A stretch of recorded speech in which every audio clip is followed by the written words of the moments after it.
Build creative confidence. Beat the inspiration addiction. Join the Writer's Gym. Emeritus Professor Andrew Cowan was for 10 years the director of the creative writing programme at University of East Anglia, where he taught for 20 years on the MA in creative writing. He's the author of the best-selling guidebook, The Art of Writing Fiction, recently reissued in an updated second edition, and the monograph Against Creative Writing. His first novel, Pig, was the winner of the Sunday Times Young Writer of the Year Award, a Betty Trask Award, the Authors Club First Novel Award, a Scottish Arts Council Book Award, and the Ruth Haddon Memorial Prize, and was shortlisted for 5 other awards. He has since published 5 other novels: Common Ground, Crustaceans, What I Know, Worthless Men, and, more recently, Your Fault. Hello, Andrew. Hello, Rachel.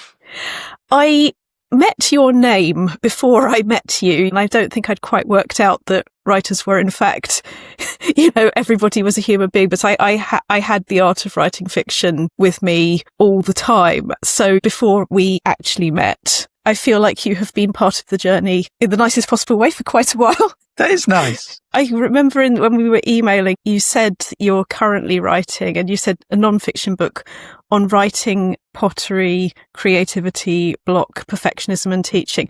And you didn't use the word memoir, but I'm seeing the ingredients of a life and career. Yeah, it's memoirish. It's written as a series of very short chapters. So each chapter is a vignette. And because I'm writing about pottery, I'm thinking about the vignettes as analogous to pottery vessels. So each of these vessels contains one idea. So although often that idea will be couched within a remembered scene, something memoirish, quite often it's referring to my reading, to theories about creativity, theories about block, about perfectionism, about pottery, and how pottery or craft differs from art. So it's a kind of cornucopia. It's full of stuff, everything that makes up the inside of this vessel. And I'm trying to get it down on the page as a series of vessels which resemble pots, but might also be thought of as fragments of pots. And if you reassemble the fragments through the reading of the book, then you make a very large vessel containing everything I know. Am I right that you discovered pottery or got more into pottery as you were leaving UEA, retiring from UEA, or was that? No. Because I read something about, I don't know if that became the next big project or... Yeah, so when I retired from UEA, I took early retirement 2 years ago, and I insist on the early retirement, so you don't think we will put as early old as I actually am. In capitals.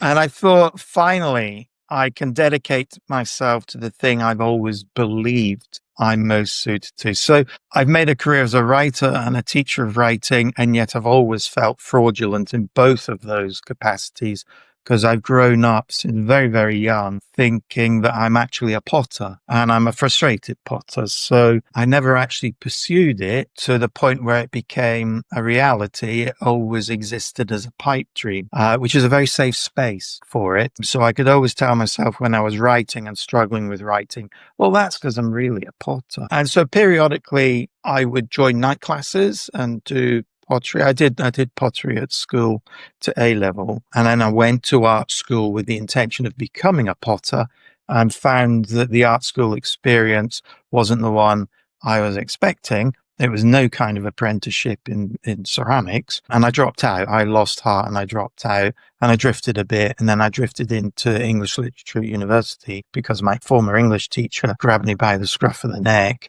and pushed me through the door and said, do English. So I did English and pined for pottery.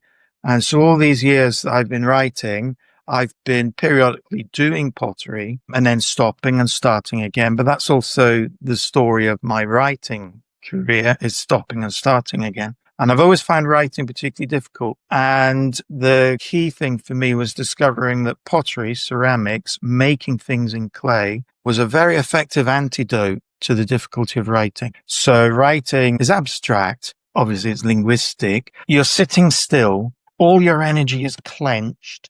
You're staring at a screen, formally staring at a piece of paper in a typewriter.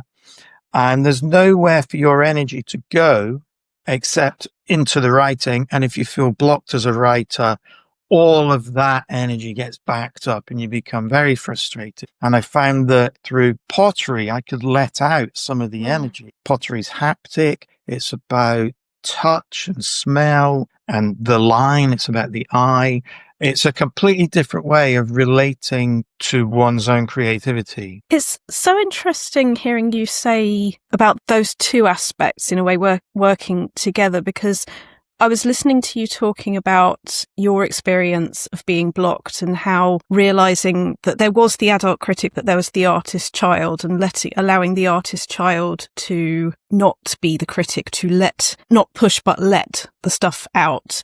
And then the critic could do a more meaningful job when it's time for that to happen. And I'm interested in how it's not a duality, it's two aspects of exactly the same thing, but those different aspects and finding a way to allow them to work together, I think has been certainly very important for me with writing. And when I'm writing coaching, I think there's something very significant in when a person gets to a point where they're no longer going, I have to push some of my life away, or I have to put on my grown-up face or my vocabulary. It is about finding what is already in there and allowing that to happen. I think, and this is more speaking as a dyspraxic than anything else, I find it difficult to relate that to pottery simply because for me, when I'm writing, I can do that. I can go, bleh, because I am a fan of the vomit draft idea, and I can clear it up later.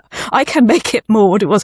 With pottery, this might, and I am dyspraxic, this might be a lot more about this, but you need to be quite in the moment with it, don't you? Because it's moving, it's drying, time is passing in a way not controlled by the author, which to me feels very different. My potting goes back to an earliest memory, which is digging a hole in the mud outside the back of our house and shaping it so that it was like the inside of a car and making a kind of disc out of this clayey mud, which became my steering wheel. And so this is when I was really quite young. It's that feeling of being able to fashion things out of this material in a way that's immediate, but is also quite messy. Pottery is extremely messy, and my practice as a writer is extremely tidy. And so it's in that way that pottery works for me as an antidote, but also a way of going back to the child. The idea of the writer as two people, as the adult critic and the child artist, is really meaningful to me because it took me a very long time to come to a realization about that. And so I've always been a perfectionist as a writer in a way that I haven't been as a potter. Potter is freeing. I can make mistakes and correct them immediately. And it doesn't really matter because I feel at home in the clay, with the clay, in the mud. I feel at home there. I've never felt at home in language. Language has always felt like whenever I go there, I'm trespassing. Can I stay with that for a moment? Because I think having the fact that it is an emotional response, that I have reacted in the opposite direction to that, is important in itself, isn't it? That as writers, a lot of the blocks are about, am I doing it wrong? And the answer is no, you're still looking for how to do it like you, how to look for that permission. And I'm guessing, given that you've had this amazing time at UEA and you're doing this as a potter, all of this, you're seeing people learn and you're seeing how people learn and how people block themselves. Have you found that, I don't want to put myself into this, but I've certainly felt that coaching is me understanding me more, teaching is learning. Has it been like that for you? That teaching is learning. That seeing how other people do what they do. It's interesting about teaching. I've read in places that one learns as much from one's students as they learn from their teacher. That wasn't my experience, to be honest. I did feel for most of the time that I was teaching, which was a long time, that the energy was going largely in one direction, that I was giving myself to my students, everything I knew.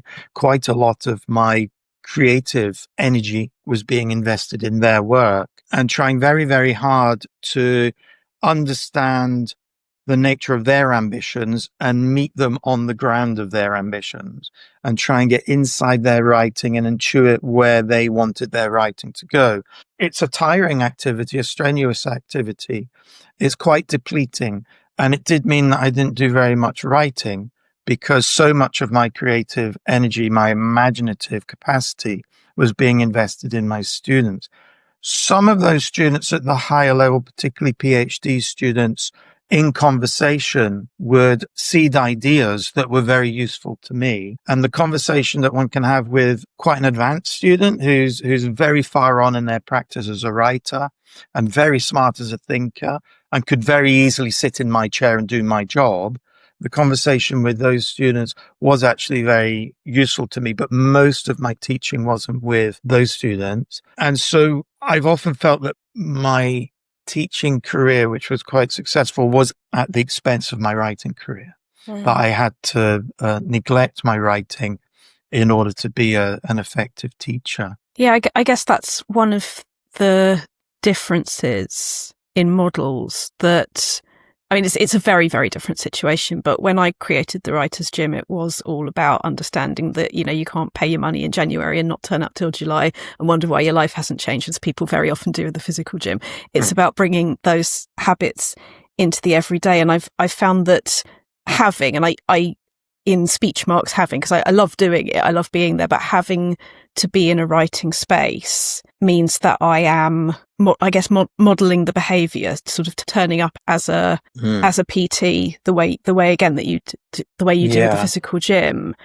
And I have brought that into universities, but I guess we're coming from very different traditions, aren't we? I think as with the sponsored write, when I wanted to raise money for Macmillan Cancer Support, that was how I started all of this. And I am never in a million years going to swim, run, do any of the things that other people were doing. So I was just sort of sitting in a cafe one day and thought, sponsored write.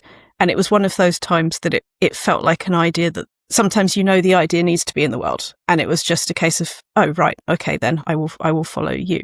And it was the best kind of selfish in that it was another reason that I needed to write. It was a reason to have to write. And I was in my mid-20s and I didn't really know very many people. So it was a way of making me realise that I think what I'm getting at is that we all need to find our own permission for things and that we do that in different ways. But what I hope I'm doing and what I think you're doing is helping people find their own permission. Yeah, quite a lot of what I was doing was giving permission to fail, giving permission to try again, giving permission to feel like an imposter. I think the most productive, I find workshops where a community of writers gathers and they are constructively critical of each other. They're very helpful of each other. They invest in each other's endeavors. I find the energy in a workshop inspiring and fulfilling. And that's what kept me teaching for 20 years. It was the weekly workshop. I loved that space.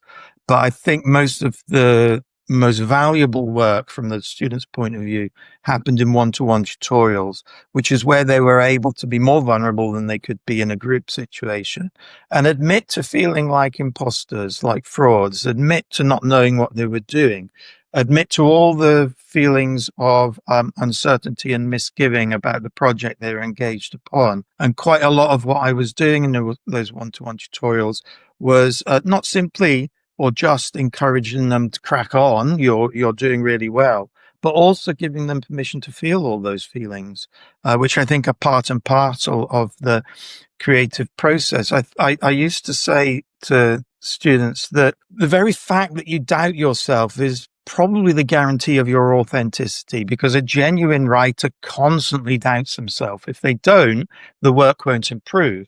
They'll never improve that sentence because they'll just be happy with that sentence. They'll never improve that story because they'll be happy with it. If you're always a little bit uncertain, unhappy, that's the driver for improving it. And that's why writing can feel a little bit arduous, a little bit hard, because the achievement never quite matches the ambition. And it's that little gap that keeps us going. We're going to make it a little bit better and a little bit better. And often in tutorials, I was helping the students come to terms with that gap, that it's not actually an unproductive gap. It's actually very valuable to you. And it's no kind of failure if when you've finished, there is still the gap between the perfectly realised thing in your head and the thing you've been able to do. All we can ever do is narrow that gap. Yeah, at some point you have to accept the gap is unbridgeable. You've gone as far as you can, and now you just have to let go. You can never achieve perfection. Perfectionism's a scourge. And one that I really enjoyed you talking about I heard a recording on the Royal Literary Fund website when you were talking about, enjoyed is the wrong word in context because it's a very difficult subject, and it was the loss of a child. And you were talking about the sensation of consciously or otherwise trying to or needing to compensate your reader with elegant crystalline prose, and realizing in the process of doing that that's not what we're doing. And I found that a really helpful example of something that I talk about with people and talk to about myself a lot, which is the more we can spot the perfectionism, the more we realize the perfectionism does tend to come in when you really do care about something. The more you care about it, the bigger and more real that obstacle is going to feel psychologically. Mm-hmm. Yeah, the thing about the loss of the child, my third book was called Crustaceans, and it was about a child who dies. And because I was very conscious of that being a subject that readers might not want to engage with, and because the child was imagined, by the way, but became very real in my imagination. It was like that was my child. And in order to honor that child, I wanted the book to be a perfect memorial. And because I was conscious that people might not want to read about that subject matter, I wanted the book to reward them in other ways by being beautifully written. It had to be the perfect book. And there's a whole load of personal history and personal psychological history building up to this moment that when I come to write my third novel, that resulted in it getting completely stuck. I became totally blocked in the writing of that book because I was pursuing a method which had been helpful for me in my previous two books, which had been successful. So my perfectionism had been vindicated with my previous two books. But there came a point in the writing of my third book where it wasn't vindicating me. It was becoming quite a vindictive, self-punishing procedure. And I ground to a halt and became very depressed. I couldn't work out at that point in my life whether I was blocked because I was depressed or I was depressed because I was blocked, but the two fed off of each other. And the problem was that I would sit down every day and I would type into a computer what I hoped would be a perfect sentence.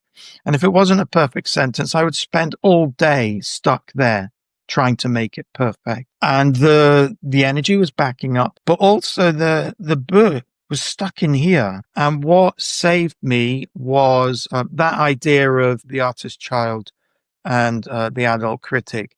It was reading the book from which that idea came. It's over here. Dorothea Brand, right? So Dorothea Brand, I read Becoming a Writer, which was written in the 1930s. And it's like the original How to Write book. It's the originator of that genre. And my book, The Art of Writing Fiction, is in that genre eventually. Dorothea Brand, my copy of it, has got a foreword by Malcolm Bradbury, who taught me at UVA. And he remarks that it was written in Freudian time. And Dorothea Brand's big idea is very much a Freudian one. And it's the idea that the individual is made up of the artist child and the adult critic. And the adult critic has to allow the child to play. So she suggests that we dedicate our mornings, let's say, to just splurging, just getting it out there, playing with words, playing with possibilities, and not being in any way critical or judgmental of what we produce. And then in the afternoons, we can invite the adult critic into the room to work with that material. It needn't be divided in that way across the stretch of a day. It could be that one spends 3 months splurging and 3 months editing. A non-literal morning. Yes, a non-literal morning. I actually made it into a non-literal morning. I did, however, dedicate myself to getting up earlier and cracking on with it in the mornings. And so the first thing I did was give myself 14 headings names of characters, names of locations, names of most significant events. And I used those 14 headings to give me a starter for each morning for a fortnight. And I'd sit down, and so the protagonist, the narrator, is called Paul. And so heading Paul, and I just wrote as much about Paul as I possibly could. I let all of that stuff that's in there come out finally, and didn't read it, just put it over there. And the rules were that I mustn't stop. I had to keep going. I mustn't punctuate, pause for punctuation or spelling errors or whatever. I mustn't self-correct. I mustn't read back what I've done. If I got stuck, I just had to rewrite what I'd just written until I started again. Keep going. Splurge. And I put all this splurge to one side. And after 14 mornings, which became long mornings, they stretched on into the afternoon, I had enough material to make a book. It'd all been in here all this time, and I'd got it out finally. And so I wrote another 14 headings, and I had 28 days of splurge. And then I allowed myself a degree of, or I allowed the perfectionist in me, a degree of license to work with it. So for the next several months, I worked on that splurgy material and shaped it. And it was so much less arduous because I had something to go on other than the blank page, because I was engaging daily with mud, with mess. It was like potting. And actually the protagonist in the book is a potter. And it worked. It got me out of a hole, and it was very helpful for my mental well-being. I started to get better. And that became my method subsequently. Ever since, that's what I do. If I'm going to start a book, I begin by giving myself some headings, and I just splurge it onto the page. Very often these days, it will literally be the mornings dedicated to splurge, the afternoon dedicated to editing. But that's my process, and it has to be that way. Otherwise, it gets all jammed up in the mill of my perfectionism, which is a painful place to be. Yeah, it's not where we want to go and work, that mill. It's where we want to completely hand in our notice and get out. But it comes back again and again in so many ways, doesn't it? I was thinking about, and I hadn't actually consciously realised this, but the Dorothea Brand idea and founding the genre in that way. I can't remember if Margaret Atwood actually mentions it. Probably she does, but the original title of what is now Margaret Atwood on Writing or on Writers and Writing was Negotiating with the Dead. And It was that idea of by the time you write anything, you're not the same person who wrote it, and how there's always that duality. I find it so interesting to come back to this because in a lot of the one-to-one coaching sessions, I don't know if you found that this is similar at the university, is people are very often, when they are in a state of anxiety or depression about their writing or just plain old not knowing what's going on, trying to resolve the duality of I feel like this, but I need to do that, or I don't know if I'm worthy of it, or I don't know what's the right idea. And they're trying to do it all in here. And that relationship between critic, adult, artist, child, giving them both space. You know, what it doesn't do is it doesn't come down on one side or another. It allows the aspects to be in dialogue, no pun intended. It is a conversation. It's an endless conversation. I don't think it's ever resolved either. Yeah. And that's not the goal, is it? No, you have to allow it to happen. Yeah, I think also a writing program is a process of, well, you have to write very quickly to meet deadlines, you know, for the next workshop, for the next assessment point. So I think for many students coming onto a program, it may be the first time where they've had to work to such a rigid schedule. And that means that often what they're submitting into the public sphere, into the realm of the workshop and the conversation that spills out of the workshop and the tutorials, often what they're submitting is not as perfect as they would like it to be. And they're then having to make themselves available for the conversation about it. So other people are coming in with their feedback, their perspectives.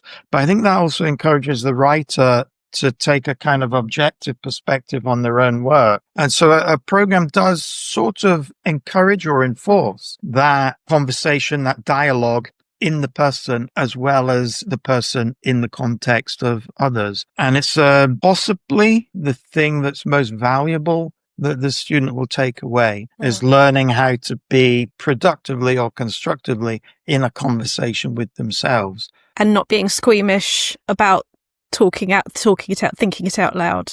Not being squeamish about letting it out, that the dialogue isn't in here, it is out here. Yeah. Although I realise it's extremely, selective. They've got their own merit, but a lot of people, as well as writing novels, will potentially, if they wish to be writing journalism, writing articles, there's a lot of other things where that life skill and that lack of squeamishness about getting something out and being able to improve it rapidly in the world, that's a big life skill, isn't it? Yes, it is. And I have worked at UEA with colleagues whose background is not in academia. I mean, my background wasn't in academia, but colleagues who have worked in the journalistic field, for instance, where they have had to develop quite thick skins because they're producing work in a hurry to a deadline and then having to submit it to an editor who is under extreme pressure to get that out there quickly and will come back with often quite brutal feedback. And so I've learned from colleagues to be a little bit more forgiving of first drafts, my own and other people's, because they're just first drafts. They're places from which you can set out. So I would argue then that is an example of other people's journeys making one's own roadmap clearer. If you're being more forgiving of your first drafts through being more forgiving of other people's. Yes, that's learning more from my colleagues, I have to say. Because everybody's doing this, or everybody's doing their best to do this while telling themselves that they're an imposter. We're all there. Do you know that about imposter syndrome? I discovered this in the writing of this book I've been doing, the one about pottery. Well, it's about pottery and writing and teaching and all sorts of things. And I learned that the phrase imposter syndrome came from two psychologists in the late 80s who were specifically examining women in higher education and the professions and the way in which they self-sabotaged, because they very often felt that they were imposters in that context. So the phrase comes from there, and it specifically relates to women in largely or predominantly male environments. Yeah, it's worth holding on to that, isn't it? Because, I mean, one of the things that I ask people to do is make sure that they write down the things people liked, the things people were touched by and moved by and interested in, and so on, because otherwise your brain deletes all of that stuff and repeats to you at 3 a.m. the other stuff, which may be really useful other stuff and may be absolutely true and necessary. But for evolutionary reasons, the brain's like, we don't need the good stuff. We can sit over here and look at this forever. I do certainly feel that studying writing, but particularly studying coaching, just what I have become aware of myself in the context of other people, I think I have a more peaceful, might be an exaggeration, but there is more clarity in the mental landscape of what it is that we're all part of and doing, and how we self-sabotage has been a really good thing. And on that note, would you like to either champion or recommend habits or exercises that have worked for you? Because we've talked quite a bit about perfectionism and imposter syndrome, and this stuff happens. This is big stuff. Either about those or anything else. Is there anything that you would champion for writers out there? Yeah, one thing I've come to champion lately, I've become almost an evangelist for it, is an online writing group that I join every morning. So for the 2 years since I left UEA, almost without fail, apart from holidays, I get up for an 8 a.m. start, and we write to the clock. So everybody is tapping away or handwriting away, or staring out the window for precisely 50 minutes. Part of the reason I'm an evangelist for this is because it's such a massive surprise to me to find myself in anyone's sacred space doing that, writing in the company of others. I'm quite reclusive. I'd almost describe myself as antisocial. And yet there I am. I'm sitting with all these other people and we're just getting on with it. And it's so strangely productive. And this book that I've been writing has been written because of the stimulus every morning of that hour. Well, in the spirit of absolute bias, the Writer's Gym does that every day as well. So if anybody wants to do both, I know some of them come to us. So Absolutely. It's really nice to have those spaces and for them to be spread out over the course of a day. Some of ours are a silent space with a chat beforehand, a chat afterwards, which is moderated, shaped. There's coaching available in the chat box throughout, but there's also staring into space, looking at other people's cats and living rooms and bookshelves on Zoom, which is an important part of anyone's process. Yes. And yeah, I think what does speak out to me in that is how, lockdown wasn't the greatest thing for a lot of reasons, but one thing I personally got out of it was I very much made my physical and mental space my own. And that was when the writing room, which we start every week with, started at the Writers' Gym. And the people who feel like this is not for them, the people who are most surprised when they find it is, those are the people it's absolutely for. And we are seeing more and more of that it's not a case of alone needing to look like alone. Nobody takes the alone away from us by realizing that everybody's there. The most touching thing I heard yesterday when we did our coffee and creativity session was somebody logged in late. Not that there is a late, you can turn up whenever you want to, but she logged in late when we'd all started, and she looked around at all the faces and said in the chat box, "I'm already so glad I joined." And that is something that building that coaching community and knowing that every face I see there represents books, flash fiction, every conceivable form of writing and every conceivable stage of writing. And that you as an emeritus professor and a couple of people I've met recently who are just now coming to writing, everybody benefits from that. And it is so right that we model that. It's a useful way of giving structure to a day as well. It starts me off. So, it's 8 a.m. non-negotiable. It's 8 a.m. You get up and you sit down at your desk and you stay there for precisely 1 hour. And after that, there's a kind of momentum and I can keep going. But previously I would have kind of got up when I was ready and wandered around the house and gone out to the pottery studio and emptied a bin and, I love using the comparison with emptying bins. And I realise time is getting on a bit, but I must just say, hearing you say emptying the bin, I've said to a couple of people who come through the writing sprints or come through the mornings or afternoons, as for the reasons you're describing, that it can be easy to think I'm not in the mood, so I can't do it. No one's ever said that. No one's ever thought, I won't take the bins out because I'm worried I'm not going to do it as well as I possibly could, or my friend might do it differently, or somebody else might be better at doing it, or when so-and-so was my age, they were so much better about taking out the bins. We do it about writing because we are so involved with it, because we care about it so much, and the perfectionism gets so much louder as a result. But this is why you turning up to that and, everybody showing up for these things, it's such important modelling that this is for everybody. But it's been such a pleasure. If you feel like it's too early for me to say roughly when do we think this is coming out, or the new non-fiction? Oh, God, I don't know. I mean, one of the things we could speak about, and I think shouldn't speak about, is the difference between writing and getting published. It's getting increasingly difficult to find an agent, to find a publisher for beginner writers. And for people who are at my point in their career, it's almost equally difficult. So I write in trepidation. Whether it'll be published, I've no idea. Well, I'm going to keep an eye on it. And if other people would like to keep an eye on what you're doing, is the website the best place to find you? I do have a website. You haven't updated it since 2023, I noticed. I know you've been doing stuff. I barely go there. I can't face it. Yeah, there it is.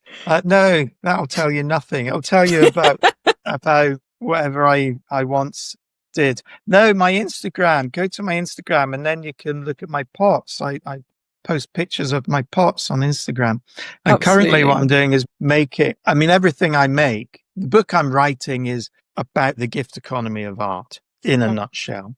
And I'm literalizing that by making pots to give to people, not to sell. And lately I've been making little mugs to give to friends who've published the book. And I put the title of the book on the mug. And then I post them with a picture of the book on my Insta. Oh, that's beautiful. That is so beautiful. I'd had a look at some of the pots. I hadn't actually seen that. So I'll go and look on Instagram. Could you just say your Instagram and potentially your website out loud? Andrew Cowan, one word, lowercase, 01. Fabulous. So Instagram is first port of call. And We look forward to hearing very, very much more about all of those wonderful things: writing, pottery, creativity, block perfectionism, teaching, all the good stuff. For now, Andrew Cowan, thank you very much for joining the Writers' Gym. Well, thank you. You've visited the Writers' Gym with author and coach Dr. Rachel Knightley.